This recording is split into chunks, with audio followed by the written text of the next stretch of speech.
کہ اس رات کی عبادت کے ایک رات کی عبادت کا ثواب 1000 رات کی عبادت پہ بھاری ہے۔ اور ساتھ ہی ساتھ فرماتے ہیں کہ جس شخص نے اس رات کو کھو دیا، اس رات کو گنوا دیا، فرماتے ہیں کہ اس سے بڑا شقی، اس سے زیادہ بدبخت اور کوئی نہیں ہو سکتا۔ بخاری کی ایک روایت میں آتا ہے، نبی کریم صلی اللہ تعالی علیہ وسلم فرماتے ہیں کہ تحروا لیلۃ القدر فی الوتر من العشر الاواخر من رمضان او کما قال، فرماتے ہیں کہ مسلمانوں تلاش کرو قدر کی رات کو رمضان کے اخیر عشرے کی طاق راتوں میں۔ کوئی کسی رات کو متعین نہیں کیا گیا، اگرچہ محدثین کا خیال اس بات کی طرف ہے، زیادہ تر محدثین اس بات کی طرف گئے ہیں کہ 27ویں شب اکثر شب قدر ہوا کرتی ہے، 27ویں رمضان کی شب اکثر شب قدر ہوا کرتی ہے، لیکن یہ بھی معلوم ہونا چاہیے کہ یہ رات ہمیشہ بدلتی رہتی ہے۔ کبھی یہ رات 21 تاریخ کو ہوتی ہے، کبھی 23 کو ہوتی ہے، کبھی 25 کو ہوتی ہے، کبھی 27 کو ہوتی ہے اور کبھی 29 کو۔ اسی بنا پر نبی کریم صلی اللہ تعالی علیہ وسلم نے اس کا تعین نہیں کیا، اور اللہ تبارک و تعالی نے بھی اس کا کوئی تعین نہیں کیا، تاکہ مسلمان صرف ایک رات پہ اعتماد کر کے نہ بیٹھ جائیں۔ تو بڑی بابرکت ہے یہ رات۔ اب یہ عشرہ یہ بھی ختم ہو رہا ہے، اب 2 راتیں باقی ہیں۔ ان 2 راتوں میں ہم کو چاہیے کہ زیادہ سے زیادہ ہم کوشش کریں نفل نماز پڑھنے کی، تلاوت قرآن کی، اور تقدیس و تحلیل اللہ تبارک و تعالی کی بیان کریں۔ جو کچھ ہم سے عبادت ہو سکے ان راتوں میں کر لیں، اس لیے کہ اس ماہ مبارک کے گزرنے کے بعد یہ جو دن گزر رہا ہے اب وہ دن آنے کا نہیں۔ تو نبی کریم صلی اللہ تعالی علیہ وسلم فرماتے ہیں کہ یہ رات بڑی مقدس۔ ایک حدیث میں آتا ہے کہ نبی کریم صلی اللہ تعالی علیہ وسلم فرماتے ہیں کہ جب یہ رات ہوتی ہے، یہ بابرکت رات جب آتی ہے، تو جبریل علیہ السلام فرشتوں کی ایک جماعت کثیر لے کر اس دنیا میں آتے ہیں، اور اللہ تبارک و تعالی کے وہ بندے جو قیام اللیل میں مصروف ہیں، جو رات کو کھڑے ہو کر اللہ تبارک و تعالی کے حضور میں نماز پڑھ رہے ہیں، یا وہ بندے جو بیٹھے ہوئے اللہ تبارک و تعالی کے ذکر میں مصروف ہیں، کوئی قرآن مجید کی تلاوت کر رہا ہے، کوئی اللہ تبارک و تعالی کی تحلیل و تقدیس بیان کر رہا ہے، کوئی اس کی بڑائی بیان کر رہا ہے، کوئی کھڑا ہو کے اللہ کے حضور نمازیں پڑھ رہا ہے، سر نیاز جھکائے ہوئے ہے، ایسے بندوں پر جبریل علیہ السلام اور ان کے ساتھ آئے ہوئے فرشتے درود و سلام بھیجتے ہیں، ان کے لیے اللہ تبارک و تعالی سے مغفرت طلب کرتے ہیں، اللہ تبارک و تعالی سے رحمت طلب کرتے ہیں۔ نبی کریم صلی اللہ تعالی علیہ وسلم فرماتے ہیں کہ یصلون علی کل قائم او قائد یذکر اللہ عز وجل کما قال، فرماتے ہیں کہ جو لوگ نماز میں مصروف ہیں ان کے لیے بھی، اور جو بیٹھ کر اللہ کے ذکر میں مصروف ہیں ان کے لیے بھی یہ فرشتے اللہ تبارک و تعالی سے مغفرت طلب کرتے ہیں، ان کے گناہوں کی معافی چاہتے ہیں۔ اور آگے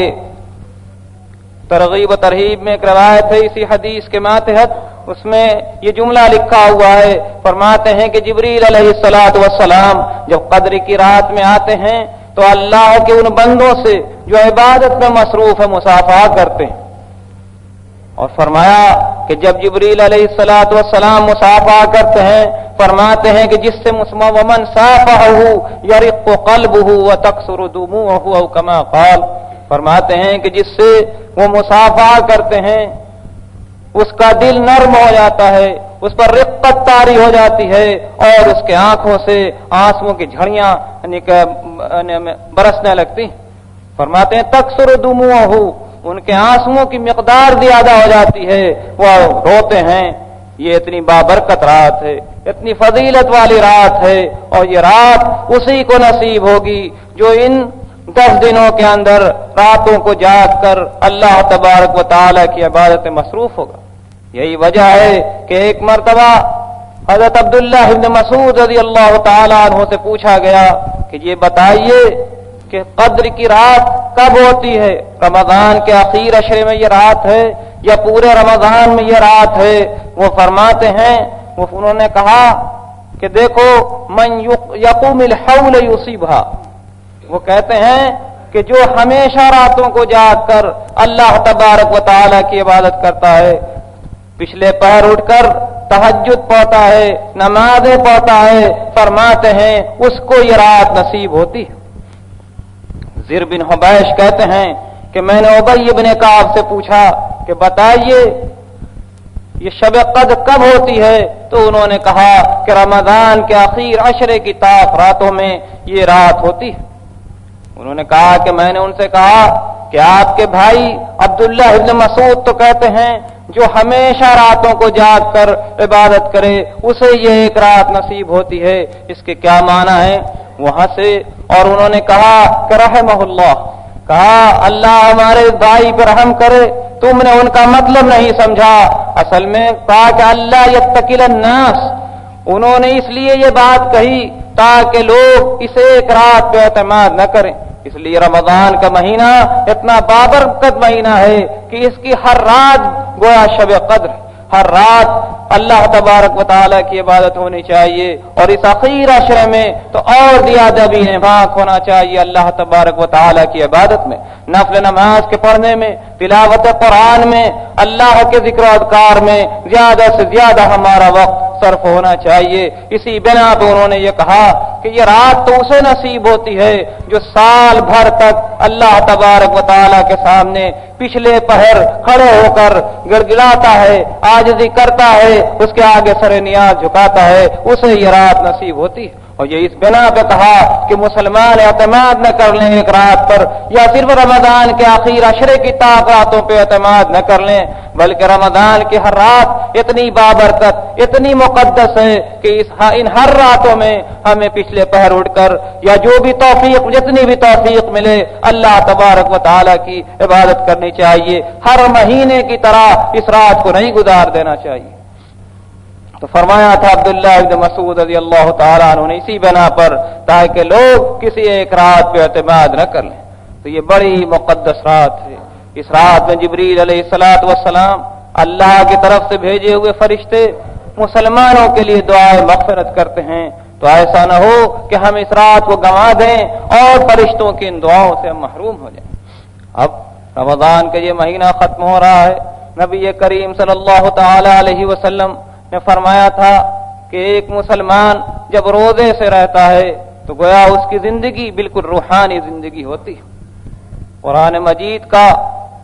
روزہ رکھنے سے جو مقصد تھا وہ یہی تھا کہ لعلکم تتقون، جیسا کہ پہلے آپ نے سنا، لیکن انسان ہے، بشری تقاضے کی بنا پر اس سے کچھ غلطیاں ہو سکتی ہیں، اس سے کچھ لغزشیں ہو سکتی ہیں، اس سے دانستہ یا نادانستہ کچھ گناہ سرزد ہو سکتے ہیں، تو اس کا بھی علاج نبی کریم صلی اللہ تعالی علیہ وسلم نے بیان فرما دیا۔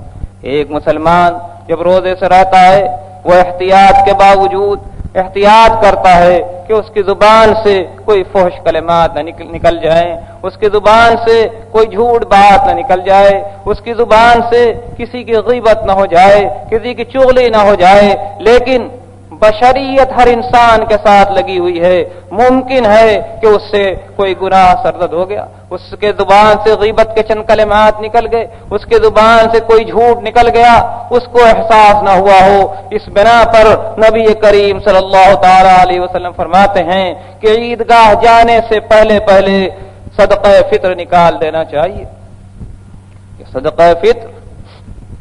یہ صاحب نصاب ہی پر وہ ضروری نہیں ہے، صاحب نصاب ہی کو دینا ضروری نہیں ہے، بلکہ ہر امیر و غریب، ہر چھوٹے اور بڑے، ہر ایک کی طرف سے صدقہ فطر نکالنا چاہیے۔ تو نبی کریم صلی اللہ تعالی علیہ وسلم نے فرمایا تھا، حضرت عبداللہ ابن عمر فرماتے ہیں کہ فرض رسول اللہ صلی اللہ علیہ وسلم زکاۃ الفطر طہر الصیام وطعمۃ للمساکین کما قال، فرماتے ہیں کہ ہر شخص کو صدقہ فطر نکالنا چاہیے، اور صدقہ فطر کا ایک مقصد جہاں یہ ہے کہ انسان اپنے گناہوں سے پاک و صاف ہو جائے۔ رمضان میں اس سے اگر کوئی لغزش ہو گئی، کوئی گناہ اس سے ہو گیا،